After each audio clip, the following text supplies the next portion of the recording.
Cidade Ativa Online, a nossa TV online.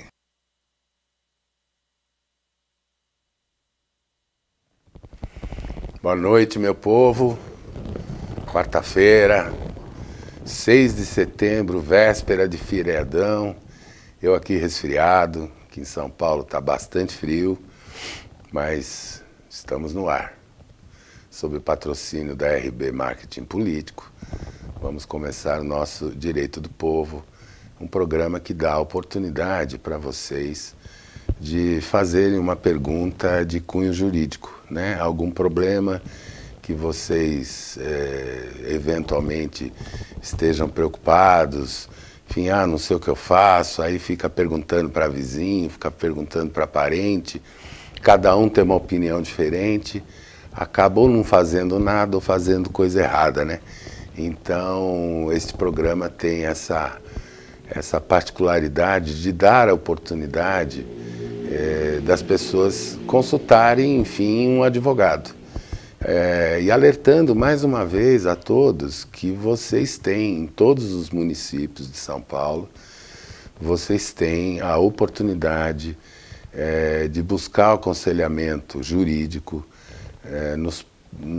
nas subseções da Ordem dos Advogados do Brasil. Em cada município tem uma, e lá eles atendem de graça pela Defensoria Pública.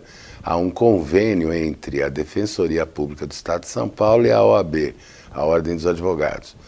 E por este convênio a Defensoria então paga os profissionais da OAB que estejam aptos, que estejam inscritos na Defensoria Pública, e eles passam a ser um defensor público, tá certo? Faz o processo absolutamente de graça, enfim, vocês podem procurar, basta procurar a subseção da OAB do município de vocês, tá certo? E é a mesma advocacia que vocês encontrariam numa Defensoria Pública, totalmente gratuita. Muita gente vai direto ao fórum, muita gente, enfim, não procura advogado porque acha muito caro, tal, sem saber que tem esse direito de buscar um advogado de forma gratuita pelo convênio da Defensoria Pública com a Ordem dos Advogados. Mas muito bem, semana passada eu me empolguei aqui falando poucas e boas aqui de algumas coisas do governo, né? E acabaram ficando duas questões para trás. Uma delas, que foi, acho que é Salete o nome dela, Salete, é isso mesmo. E ela, então, me contou a seguinte história: olha, a casa era da minha mãe, que foi casada com meu pai morreu, mas meu pai tinha comprado uma casa, a casa onde a gente mora, tinha comprado com um contrato de compra e venda. Não tem registro, não tem escritura, não tem nada. Meu pai morreu, o irmão dele fez inventário, a casa ficou para minha mãe, mas não tem papel, não tem nada, enfim, não tem absolutamente documento nenhum. Ela sabe que a casa ficou para ela no inventário e é só esse dado que ela tem. Então ela pergunta o que poderia ser feito. Precisaria reabrir inventário? Não precisa nada disso, Salete. Você orienta a tua mãe a procurar um advogado e entrar com uma ação de uso capião. Basta que ela prove que ela está nessa casa há muito tempo. Pelo que você falou, a casa em que você nasceu. Não sei que idade você tem, mas com certeza é mais de 10 anos para fazer uma pergunta no nosso programa, né? Então, se tua mãe está lá na casa há mais de 10 anos, basta que ela prove que está nesse endereço, que está usando a casa, ou seja, basta que ela prove que tem a posse do imóvel de forma mansa e pacífica, ou seja, sem ninguém discutir, ininterruptamente por mais de 10 anos. Para isso, ela vai precisar de uma declaração dos confrontantes. Quem são os confrontantes? Vizinhos de muro, vizinhos de parede, ou seja, vizinho do lado esquerdo, vizinho do lado direito e dos fundos. Na frente é uma rua, tá certo? Então você vai pegar uma declaração desses vizinhos dizendo que conhece a sua mãe, que sabe que ela está lá há mais de 10 anos e que nunca houve nenhuma disputa. Aqui alguém invadiu meu espaço, nada disso. E aí procura um advogado, ele vai orientar, alguns outros documentos serão necessários, mas basicamente é isso. O uso capião se resume em provar que você está na posse do imóvel de forma mansa e pacífica por pelo menos 10 anos, sem nenhuma discussão, e precisa do testemunho, que não é bem o testemunho, é obrigatório na ação de uso capião conseguir a declaração dos confrontantes, dos vizinhos de muro. Por quê? Se você não conseguir a declaração, ou porque não conhece, ou porque não se dá bem, ou qualquer coisa assim, o juiz vai mandar intimar seus vizinhos para que eles prestem testemunho em juízo para dizer, o juiz vai perguntar se você mora no imóvel há mais de 10 anos ou não. É basicamente isso. Outros documentos serão necessários, mas que o advogado que for consultado certamente vai orientar, né? Um croquis do imóvel vai precisar, documentos pessoais e algumas outras provas, né? Foto de que está na casa, cópia do IPTU, em seu nome, não é obrigatório. IPTU por si só não prova a posse, né? Mas é uma prova que torna robusta a declaração dos vizinhos, né? Tudo que for prova de que você reside nesse endereço, conta de telefone, conta de água, conta de luz, ao longo de 10 anos, é mais do que suficiente para provar que você está no imóvel esse tempo todo. Tá certo? Bem, Salete, espero ter esclarecido aí a sua dúvida, tá bom? Não deixa de procurar o advogado aí no seu município. Roberto Ferreira, parabéns, meu Dr. Paulo e apresentador da TV Online. Melhor advogado do mundo. Opa! Obrigado, Roberto. Não sabia que eu estava com essa bola toda, não, né? Mas vamos... Não sei se sou o melhor, mas com certeza o mais resfriado eu sou. Tá certo? Tá até difícil falar, gente. Até vou tomar um golinho d'água aqui, porque a boca fica secando. Nariz entupindo, aquelas coisas de gripe, né? Pena que ao vivo a gente não pode tomar cachaça com limão, porque aí passa. Mas enfim, vamos continuar. Outra dúvida que ficou para trás é um negócio meio complicadinho. O que aconteceu? Roberto também. Não é o mesmo Roberto que se manifestou agora há pouco, é outro que ficou para trás a semana passada a pergunta, por causa da minha empolgação aqui de falar mal aí de algumas coisas que vem acontecendo nesse país, né? Mas o Roberto diz o seguinte: olha, eu aluguei um imóvel comercial para o fulano lá, ele queria abrir um comércio, não sei, acho que era de capinha de celular, aquelas coisas todas lá. Contrato por 1 ano. E ele então acabou o prazo contratual. No contrato previa que se passasse 1 ano ia ter reajuste e seria automaticamente renovado o aluguel. Mas o fulano acabou o contrato, ele pagou mais 1 mês, pagou o mesmo preço. O Roberto então falou com ele, falou, não, eu vou entregar o imóvel porque o contrato já acabou, eu vou entregar o imóvel, ficou lá 4 meses e nada de entregar o imóvel. E aí o cara saiu do imóvel sem avisar ninguém, e disse apenas, depois que tinha saído, mandou uma mensagem do WhatsApp dizendo, olha, saiu o imóvel, a chave está no vizinho. E o Roberto então me pergunta o que tem que ser feito. Bom, primeiro, Roberto, precisa saber se no contrato, geralmente isso existe em contrato de locação, o imóvel só pode ser devolvido depois de feita uma vistoria pelo proprietário, para saber se o inquilino, ao deixar o imóvel, pintou o imóvel, deixou como estava, né? Se não tem muita sujeira, se não tem muito buraco na parede, essas coisas todas. Antes, se a vistoria está prevista em contrato, mesmo que ele saia do imóvel, enquanto essa vistoria não for feita, ele vai continuar com a obrigação de pagar o aluguel. Mesmo que o contrato tenha vencido, o tempo que ele está usando o imóvel vai contar. Mesmo que ele esteja fora do imóvel, eu explico. Porque tem que fazer uma vistoria. Tem que pelo menos pintar. Não é? Não é assim, vou sair, tchau, a chave está no vizinho. Não é por aí. Então, Roberto, você pode entrar com uma ação de emissão de posse, uma ação de cobrança contra esse inquilino. Não é despejo, porque ele já saiu do imóvel, mas é uma rescisão contratual. O nome da ação pouco importa. Procura um advogado, né?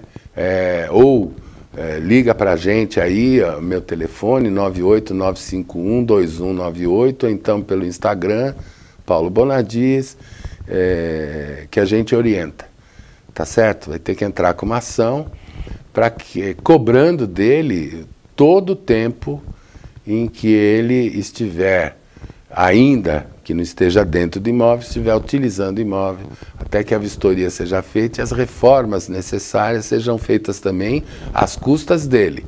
Então ele vai pagar os aluguéis atrasados e mais a reforma, se precisar da reforma, pintura ou qualquer outra coisa que tem que fazer no imóvel.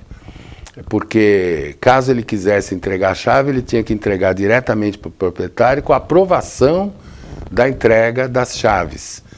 Diz a lei que a locação só cessa com a efetiva entrega das chaves. Tá claro? Então, assim, entra com a ação e cobra desse fulano aí. Tá certo? O que ele fez foi má fé pura, né? Vicky, buenas noites, Dr. Paulo e equipe.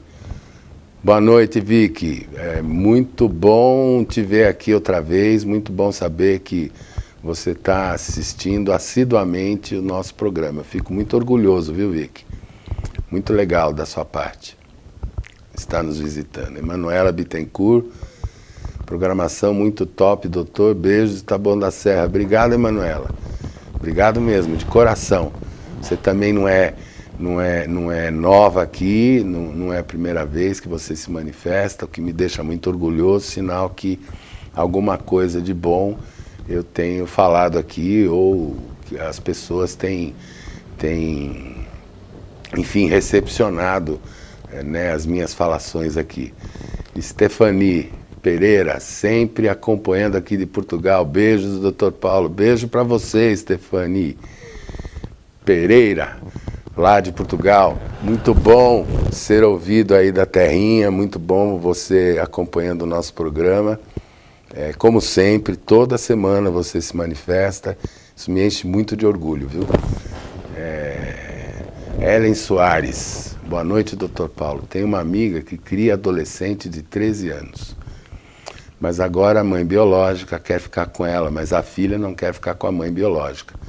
Mãe biológica falou que vai entrar na justiça. Ela tem esse direito? Bom, Ellen, a coisa é complicadinha, né? Se essa sua amiga que cria essa adolescente de 13 anos, precisa ver se ela tem a guarda judicial. Deve ter. Porque ninguém fica com uma garota sem documento nenhum, sem provar que é mãe ou sem provar que tem a guarda da criança, impunemente, né? Ela deve ter a guarda, ainda que provisória, deferida em juízo, deferida pela justiça, porque ela estaria correndo um risco muito grande, né? Mas se a garota não quer ir com a mãe, o que tem que acontecer? Você pode entrar na justiça pedindo a adoção dessa adolescente de 13 anos. Você pode pedir na justiça, você pode pedir a adoção plena da adolescente de 13 anos. Você me diz aí que ela cria essa adolescente, então muito provavelmente a adolescente está com essa sua amiga há muitos anos, né? Deve ter ido ainda criança e hoje está com 13 anos. Então quem ela conhece como mãe? a sua amiga. Qual é a casa dela? A casa da sua amiga. Então, a mãe biológica, só porque é mãe biológica, não é assim. Vou pegar minha filha, daqui, é minha, ninguém tasca. Não é assim. Precisa ver se é mãe. Por que deixou a filha na casa dessa sua amiga? Por que largou a filha? O termo é esse. Por que largou a filha com outra pessoa? O que aconteceu para ela largar a filha? Né? Me passa pela cabeça impossibilidade por doença, me passa pela cabeça impossibilidade porque era viciada em droga, me passa pela cabeça impossibilidade porque estava presa e também, sobretudo, me passa pela cabeça porque não estava afim de criar a filha. Caiu no mundo com o namorado, foi aí viajar, conhecer o mundo, tal, não sei o quê, e esqueceu que tinha filha. Agora lembrou. Lembrou e quer pegar de volta? Direito ela tem, Ellen, de pedir. Direito de pedir é diferente de direito de conquistar. Direito de conquistar, direito de ter, é o que a gente chama na justiça de direito líquido e certo. Ela não tem. Seria líquido e certo se ela estivesse criando a filha, digamos assim, chega para uma amiga dela e fala, olha, eu quero namorar o meu marido pelo menos um final de semana, e combina com a amiga de ficar com a filha dela um final de semana, e aí a amiga não quer entregar, diz, não, agora é minha. Aí sim, ela teria direito líquido e certo de pegar a filha de volta, sob pena até de denunciar essa amiga aí por sequestro, ou cárcere privado, ou qualquer coisa que vale. Mas não é o caso. Não é o caso. Tem direito de pedir, mas esse direito dela com certeza será discutido na justiça. E se sua amiga não tiver a guarda judicial dessa adolescente, ela que corra no fórum, leve a criança junto, vai lá, todo fórum tem um lugar que chama Sejusc, S-E-J-U-S-C, Sejusc, que é um centro de conciliação lá, muito especializado em questões familiares. Então vai lá com essa menina, diz o que está acontecendo e lá o pessoal vai te orientar. Mas eu particularmente oriento, Ellen, que sua amiga entre com pedido de adoção, tá bom? Caso queira, só nos procurar aí pelos telefones que a gente indica aqui ao vivo no programa ou pelo Instagram. Tá bom, Ellen? Espero ter respondido tua pergunta aí, tá? Estela Gabriela, qual a sua opinião sobre o mercado de trabalho atual na área de direito? É uma porcaria, Estela. Uma porcaria, explico por quê. Duas causas, né? Primeiro, hoje em dia, eu vou chamar assim mesmo, tem uma fábrica, né? Uma fábrica de bacharel em direito em cada esquina que você passa em qualquer município. Hoje praticamente todo município, pelo menos aqui de São Paulo, praticamente todos os municípios têm uma faculdade de direito. Onde é que conseguem professores de nível para essas faculdades de direito? Essas faculdades de direito são inscritas no MEC, tem a chancela do MEC, do Ministério da Educação e Cultura. Por quê? Porque tem muita faculdade que forma aluno, depois o diploma desse aluno que se formou não vale nada. Porque a faculdade era, por assim dizer, clandestina. Por quê? Porque não tinha autorização do MEC para formar bacharéis em direito. Há uma série de requisitos. Por exemplo, hoje em dia, não é qualquer um que pode dar aula em faculdade. O MEC obriga que tenha no mínimo mestrado, ou pelo menos pós-graduação. Então os professores têm que ter pós-graduação em direito, mestrado, o corpo docente dessa faculdade tem que ter pelo menos um doutorado e a grande maioria de mestrado. Isso é regulamento do MEC. Agora, onde é que você vai achar tanto mestre em direito para dar aula em tudo quanto é município? e onde é que você vai achar um doutor em Direito disposto a ficar numa faculdade desconhecida tal. Um doutor em Direito, um mestre em Direito, ele tem que receber um salário condizente com tudo que ele estudou, né? Vejam vocês o seguinte, a faculdade de Direito tem 5 anos. Depois desses 5 anos, quiser fazer um mestrado, se estudar muito, e se não tiver que trabalhar, enfim, se dedicar muito, estudar muito, você fecha um mestrado em 1 ano e meio, mais ou menos, né? Na minha época, não sei como é que está hoje, que eu estou afastado da vida acadêmica, mas na minha época, para você fazer um mestrado em Direito, você tinha que comprovar na tua dissertação de mestrado, tinha que comprovar a leitura de, no mínimo, 200 livros, tá? Em 2 línguas, né? Pelo menos português e mais uma língua. Muitas das faculdades, na minha época, não aceitavam espanhol, por exemplo. Tinha que ser inglês, ou italiano, ou francês, ou alemão, enfim. A maioria optava, obviamente, por inglês, que é uma língua mais conhecida, né? Se bem que na área de Direito seria mais conveniente ter conhecimento da língua italiana, por exemplo, ou francesa, que é a base do nosso direito. Mas isso é papo para outro boteco. Então vamos lá. Depois do mestrado, se quisesse fazer um doutorado você não faz com menos de 3 anos e meio. Estudando demais, você fecha um doutorado em 3 anos.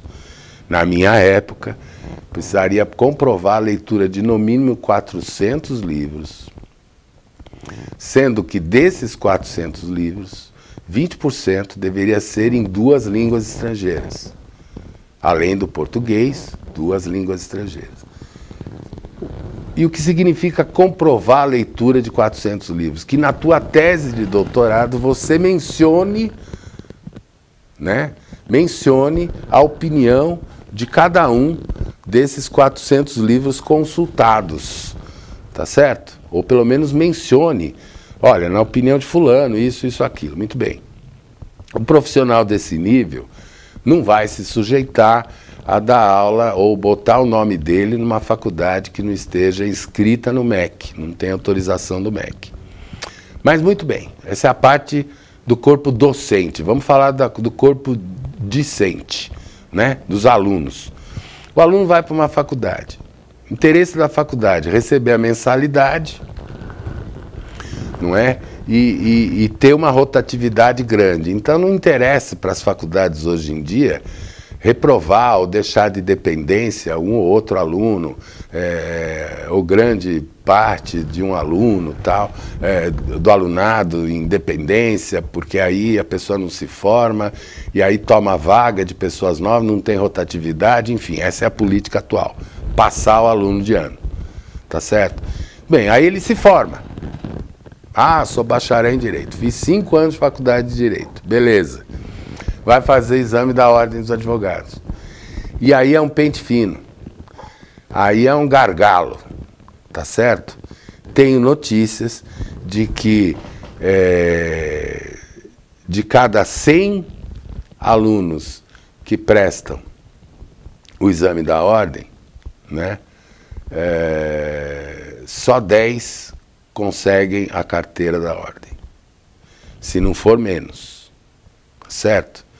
Então, assim, consegue a carteira da Ordem por uma coisa qualquer, porque eu já não entendo uma coisa, o exame da Ordem hoje em dia é teste, né? Uma pergunta de direito com alternativas.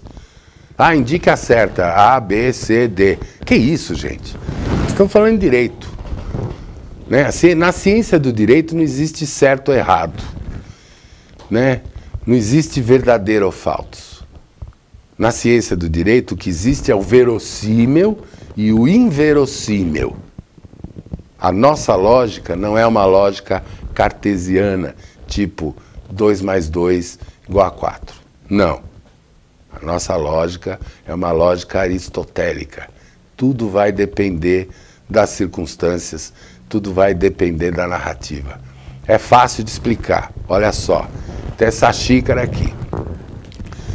José vai na justiça dizendo que a xícara é dele e que João tomou essa xícara dele. Muito bem. João responde a ação dizendo, não, José está louco. A xícara é minha. Ambos vão provar com documento, com história e com testemunha, cada qual dizendo que a xícara é dele. E aí tem um juiz que vai decidir. Então, o primeiro ponto que precisa ficar entendido é que ou João ou José estão mentindo. Um dos dois está mentindo. Não é?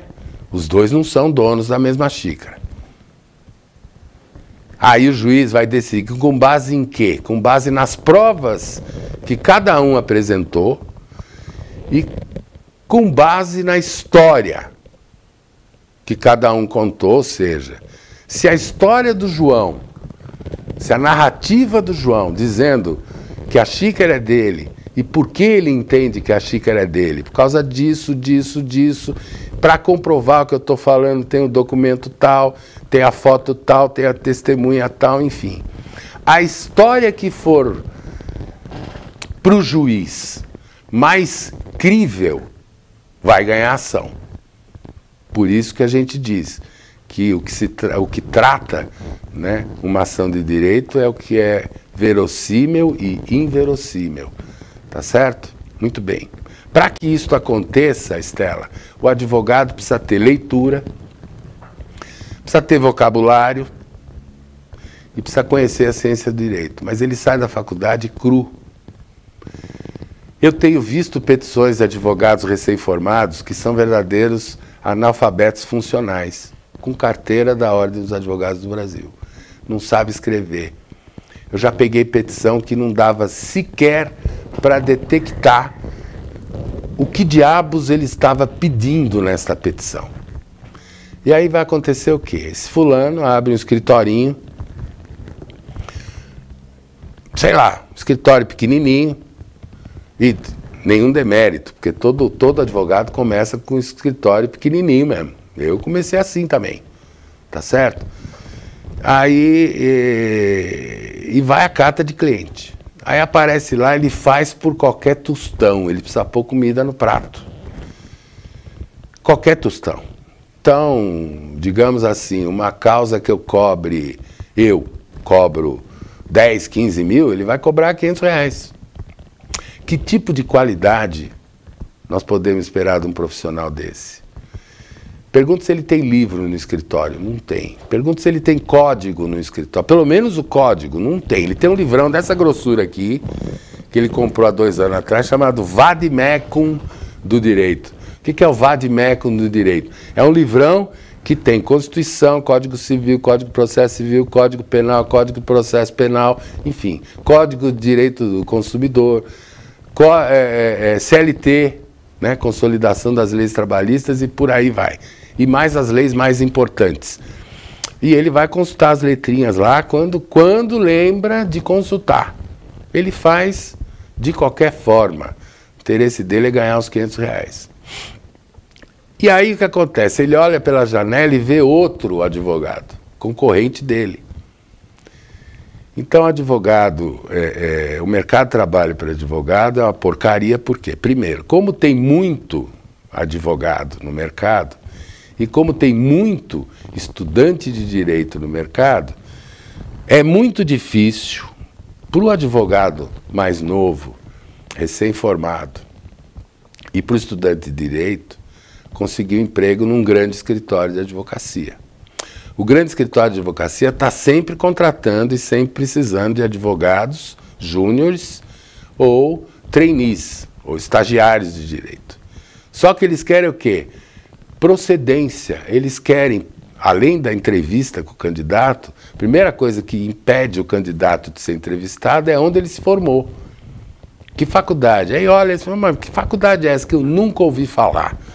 Gente, tem faculdade online de direito hoje. Tem faculdade mista de direito. Como é que vai aprender? Como eu sou velho, e alguns amigos meus advogados me chamam de dinossauro, né? Eu realmente sou jurássico, na profissão. Por quê? Porque eu entendo que o advogado nem especialista deve ser. Eu tenho para mim que o advogado que se especializa, ele emburrece. Só sabe fazer aquilo e nada mais. Não, eu sou de um tempo em que a advocacia era encarada de forma, entre aspas, né, mais romântica. Se um determinado cliente me trouxe a causa é minha e eu tenho que dar uma solução para ele.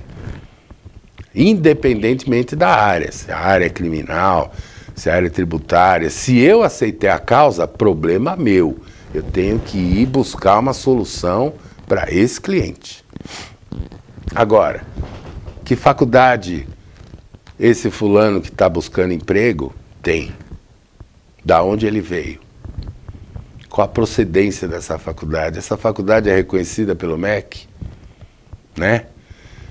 E a concorrência é muito grande. Abrir um escritório hoje, recém-formado, abrir um escritório, esperar pelos clientes aparecerem, vai dar certo? Se Deus quiser vai dar certo, mas vai demorar muito mais tempo do que demorava na minha época. Na minha época era bem assim. A gente se formava, conseguia a ordem dos advogados, abria o escritório e ficava esperando os clientes aparecerem. Claro, existia o boca a boca, o advogado tem que ser um cara sociável, né? Ele tem que frequentar alguns lugares, tem que se apresentar como advogado, enfim, fazer, como dizem hoje, fazer um social, né? Para conseguir cliente. Então, Estela, o mercado de trabalho na advocacia não está bom, não. Está bom, não. Como tem muito, paga-se pouco, né? Escritório de advocacia hoje vai contratar um advogado, paga pouco. Por quê? Porque, enfim, tem muito aí para escolher. Agora, os advogados que têm qualificação, que têm origem acadêmica e que sabem o que estão falando e sabem o que fazer, esses advogados cobram caro. E os escritórios que quiserem um advogado desse tipo vão ter que pagar caros. Vai ter que pagar bem caro. É isso, Estela. Henrique Dias, boa noite a todos da TV. Ótima programação, doutor Paulo. Abraço. Abraço, Henrique. Folgo em vê-lo novamente aqui no nosso programa. Muito bom que você esteja aqui. Ó, o ponto aqui, falando, estão me dando bronca já, porque eu tenho que entrar no intervalo, no comercial nosso. Tá bom? Até já, gente. RB Marketing Político, estratégia de campanha eleitoral. Construção de rede de aliados, mapeamento de problemas municipais, pesquisa eleitoral, oratória, perfis de redes sociais. RB Marketing Político, estratégia de campanha eleitoral. Telefone 11 99903 8834.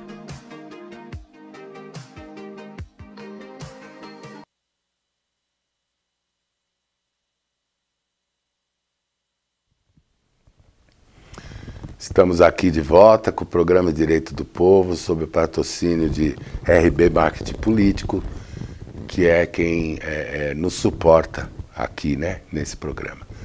É quem nos paga, a fortuna que eu ganho. Mentira, gente. Nós fizemos aqui uma troca de gentilezas, né, a RB e eu. Mário Barros, lá de Angola, Mário. Se não me falha a memória, Mário Barros é lá de Angola, novamente aqui nos assistindo, que me enche de orgulho, né? Boa noite, tio Paulo. Opa! Boa noite, sobrinho. Em Angola, um casal, mais 2 milhões de... assim, o acusado é solto por insuficiência de prova. Como é que fica esse caso? Bom, pelo que eu entendi aqui, um casal praticou um estelionato, vou botar em reais aqui, de mais de 2 milhões de reais, e mesmo assim, o acusado foi solto por insuficiência de provas. Como é que fica esse caso? Bom, primeiro, Mário, não dá para comentar um caso que eu não conheço, mas é aquilo que eu estava falando, né? Tudo vai de provas. Num caso criminal, o que acontece? Lembra do exemplo que eu falei do João e do José? No caso criminal, tem um acusador que é sempre o Ministério Público. O Ministério Público, ele não está defendendo a vítima. Ele não é advogado de defesa da vítima. Ele é advogado de defesa da lei, né? O promotor, Ministério Público, acusador, ele existe por conta da lei. O juiz exerce a sua profissão em função da lei. E o advogado existe e funciona na sua profissão apesar da lei. Por que eu digo isso? Porque a função do advogado, num caso criminal, é observar se todas as leis, todos os direitos do acusado estão sendo respeitados. E claro, se ele tiver certeza e prova da inocência do seu cliente, ele tem a obrigação de provar a inocência do seu cliente. Agora, muita gente, aqui no Brasil também, muitas vezes causa muito espanto, causa muita espécie à população, um bandido famoso ser preso e dali 4, 5 meses sair por algum motivo. Que motivos são esses, né? Motivos técnicos. Por isso é que se fala, não, o bandido que tem dinheiro, o rico que tem dinheiro para contratar um bom advogado e não fica preso muito tempo. É verdade, eu posso concordar com isso. Por quê? Porque o bom advogado, ele vai observar, ele conhece todos os direitos do seu cliente. Direitos dentro do processo e direitos enquanto pessoa. Se um desses direitos for inobservado, for desrespeitado pela justiça, ele tem a obrigação de pedir a soltura do acusado, do seu cliente, não é? Isso é culpa do advogado que está defendendo? Não. Isso é culpa da justiça? É. Eu posso dizer que é. Do juiz? Não. Mas do promotor? Sem dúvida. Porque o promotor tem a obrigação de acusar dentro dos rigorosos limites da lei. É o que universalmente se chama, né, de... É um termo técnico aqui que eu não quero usar, mas assim, a lei existe para ser observada. O processo, ele é todo regrado em lei. Toda a Constituição, aqui no Brasil, a gente chama de o devido processo legal. Devido processo legal. Por que devido processo legal? Porque todos os passos do processo estão previamente delineados na lei. Um processo judicial, não sei aqui se alguém já teve curiosidade de ir a um ensaio de balé, né? Você vai no ensaio de balé, muitas vezes você vê uns pezinhos desenhados no palco, no giz, tem lá uns pezinhos desenhados, para que a dançarina ou o dançarino não se esqueça de andar por aqueles passos. Processo é a mesma coisa. Processo vem de procedere. Procedere que vem do latim. Procedere não significa só proceder, significa andar, em latim, da origem latina, procedere significa andar para frente, sempre para frente, com passos marcados. Isto é o devido processo legal. Se, por preguiça, por desconhecimento ou por desleixo, o acusador não dá aquele passo, ou dá um passo em falso, o acusado será posto na rua. É isso. Universalmente conhecido devido processo legal. o termo mais comum, mais universal, em inglês, due process of law. Tá certo? É isso. Neide Silva, boa noite, doutor Paulo. Boa noite, Neide. Prazer em tê-la aqui com a gente no nosso programa. Tá certo? E é verdade, viu? Muita gente estranha por que diabos um bandido famoso é posto na rua. Por causa de tecnicalidades que não foram observadas pelo Ministério Público. Eu já participei de uma palestra, de um simpósio numa universidade, em que o advogado, o promotor, começou a falação dele, né? Falou primeiro o reitor da universidade, depois passou a palavra para um representante do Ministério Público.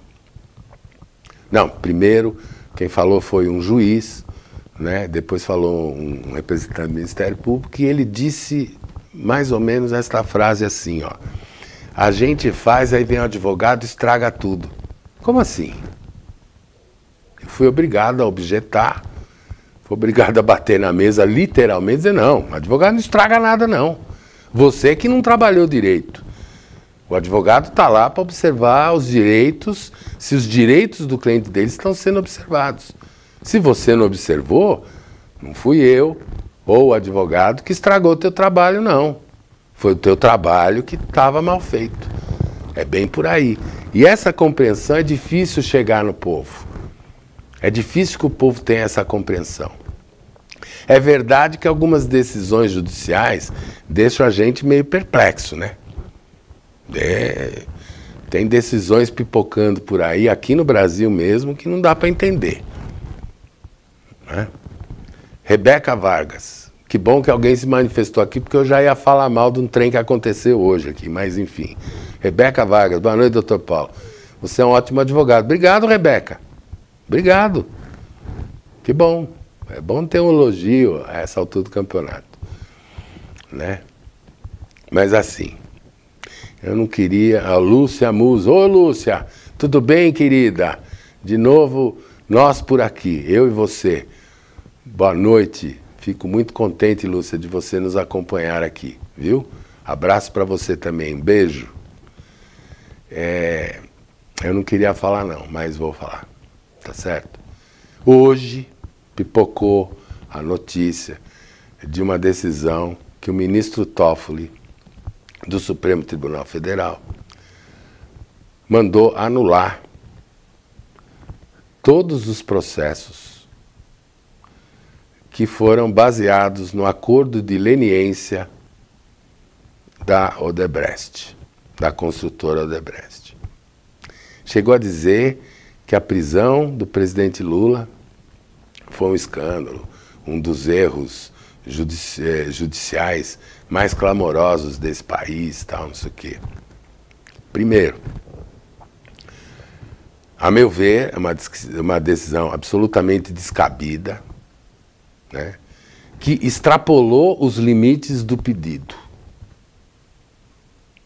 Vou esclarecer, vou explicar. Esse processo que obteve agora a decisão monocrática, ou seja, só o Toffoli escreveu isso, não foi o Supremo que decidiu, foi ele.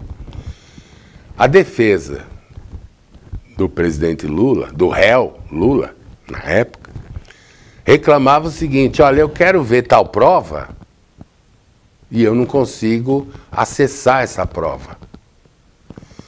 Eu quero conhecer, eu quero ter ciência da contabilidade paralela da Odebrecht e não conseguia ter. Eu quero ter acesso a esse tipo de prova e não consigo, nem o juiz, que na época era o Moro, nem o Ministério Público, Dallagnol, acho, não sei o quê, me deixam ver.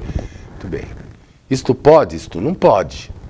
A defesa tem toda a razão de reclamar.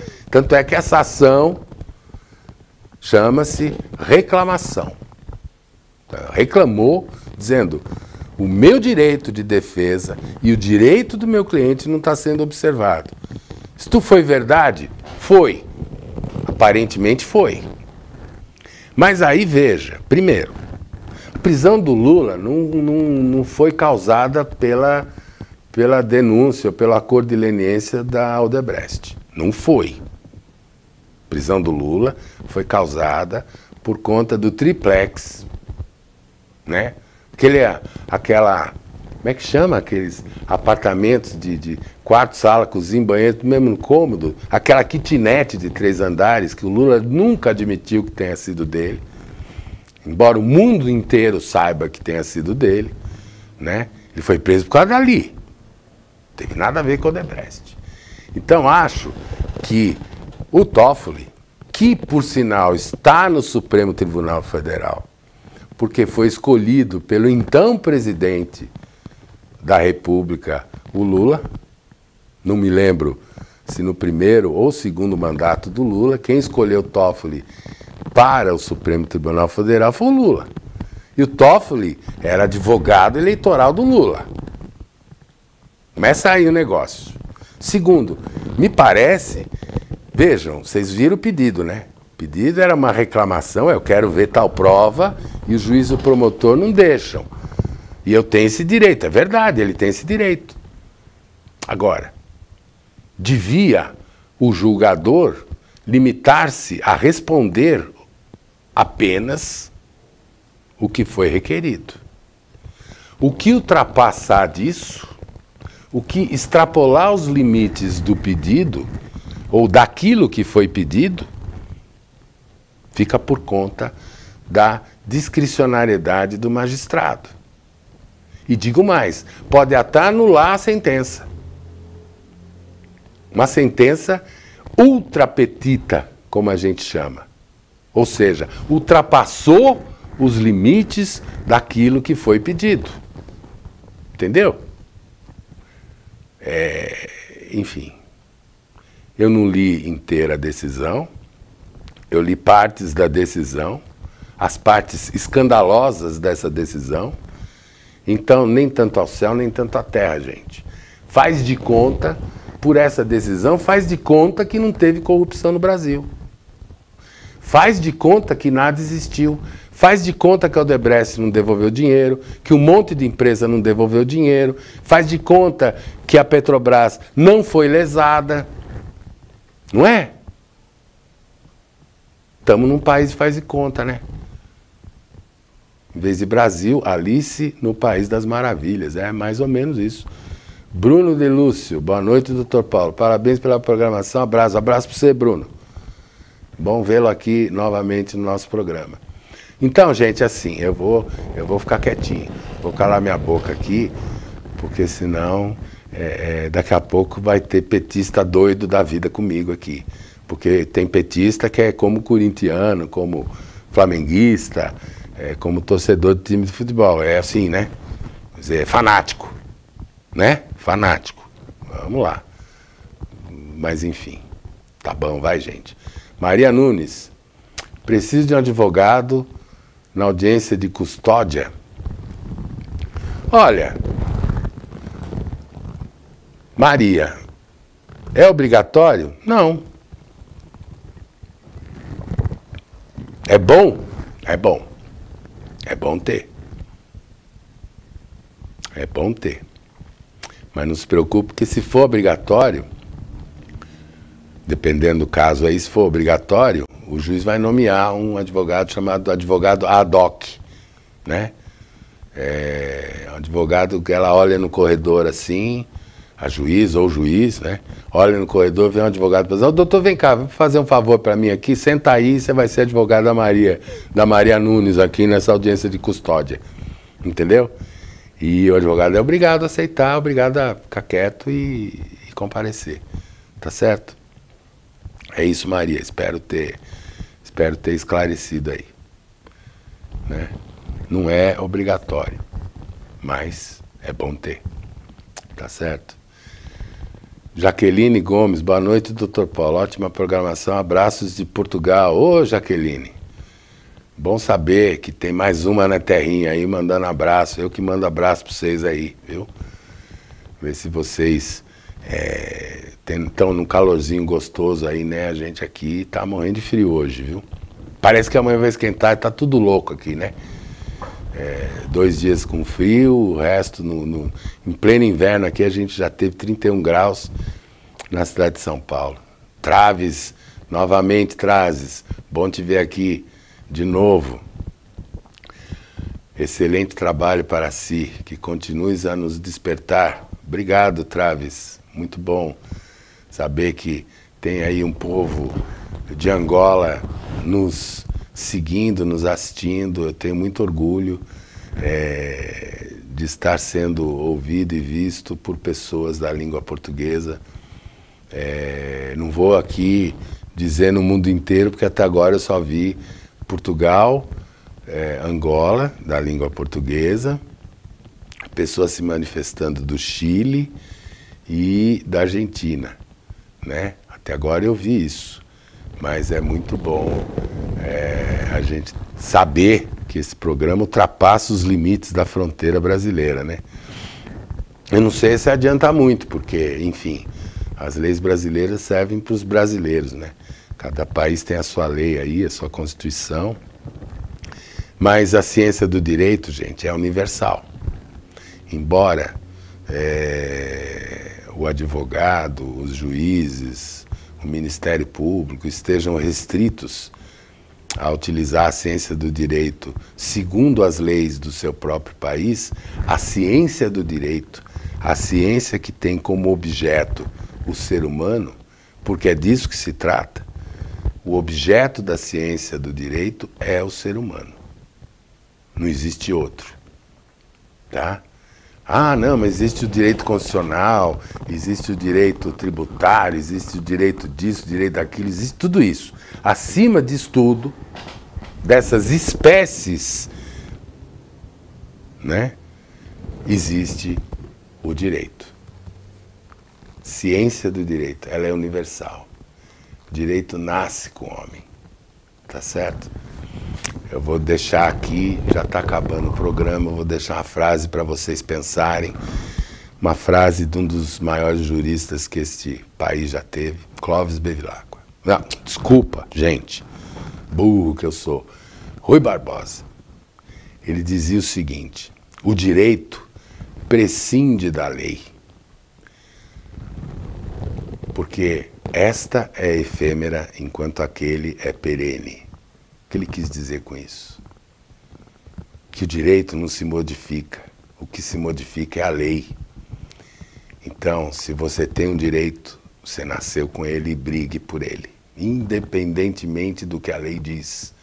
Para isso existem os advogados, para discutir e comprovar para o juiz que, no caso do seu cliente, naquele caso específico, aquela lei não se aplica, por conta de circunstâncias. Como já dizia um outro jurista brasileiro, é possível praticar muita injustiça em nome da lei. Não é? Durmam com essa verdade. Infelizmente é assim. Boa noite, gente. Bom feriado a todos. Fiquem com Deus. Boa semana. E não hesitem em nos procurar caso precisem de algum aconselhamento jurídico, tá bom? Até a semana que vem, se Deus quiser. Muito boa noite. Obrigado. Cidade Ativa Online, a nossa TV online.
Cidade Ativa Online, a nossa TV online.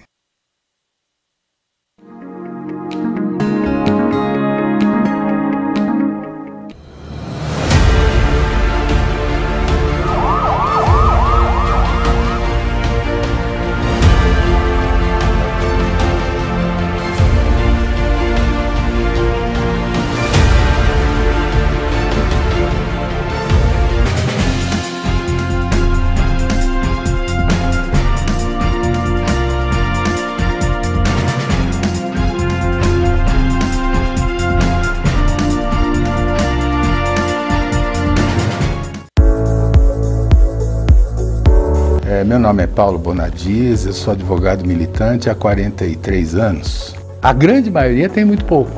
São muitas as questões. Se pode registrar o filho em nome só da mãe.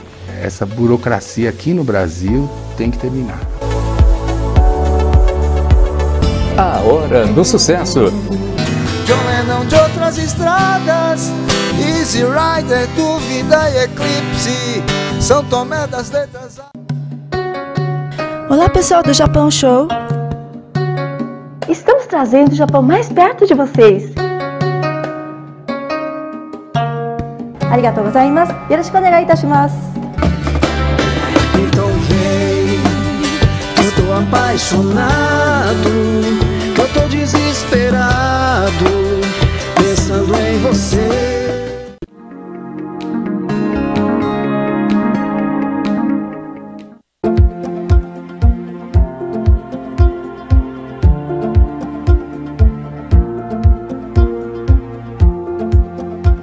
Somos Mais Angola, seu povo, sua cultura, só aqui na Cidade Ativa Online.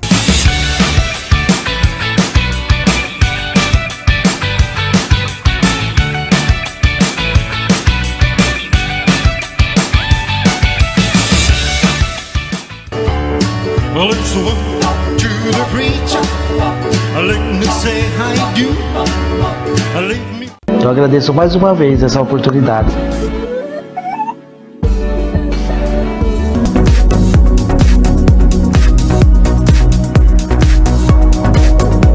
Porque hoje eu tenho um carinho dos meus filhos. Publico, tô grávida de novo. Nós estamos abandonados. O meu vizinho tomou até um tiro na perna. A gente tem que buscar os nossos direitos. É como um cavalo que tem dois donos que morre de fome. Deus agita o mar, remove montanhas. Deus faz mais que isso para te ajudar. Às vezes o bar. Obrigado, que Deus abençoe. TV Online.